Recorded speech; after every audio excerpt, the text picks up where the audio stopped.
Hi అండి అందరికీ. మేమైతే బీరకాయ పదులు వేసామండి. బీరకాయ పదులు వేసిన కొన్ని రోజులకే చాలా బాగా బీరకాయలు అనేది వచ్చాయండి. చాలా పొడవుగా బీరకాయలు అనేవి చాలా బాగా పెరిగాయండి. వీటికి ఎటువంటి మందులు పిచికారీలు చేయలేదండి. న్యాచురల్గా ఆర్గానిక్ పద్ధతిలోనే ఆవు పేడ గెత్తం వేసి పండించామండి. ఇక ఇక్కడ కూడా 2 బీరకాయలు పెరుగుతున్నాయండి. బీరకాయల మధ్యలో బెండకాయ మొక్కలు కూడా అక్కడక్కడ వేసామండి. అవి కూడా కాయలు వచ్చాయండి. చూడండి, వీటికంటే ఎటువంటి మందులు కూడా పిచికారీ చేయకుండా పెంచామండి. ఇక్కడ ఒక 2 బీరకాయలు ఉన్నాయండి. ఇంకా ఇక్కడ కూడా ఇంకా చిన్న చిన్నగా పింజులు వస్తున్నాయండి.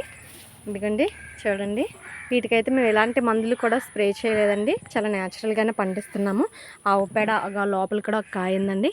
ఆవు పేడతోనే గత్తంతో తయారు చేసామండి. ఈ మధ్యలో మా అత్తయ్య అయితే ఆనపకాయ పాదు కూడా వేసారండి. అవి కూడా పెరుగుతుంది.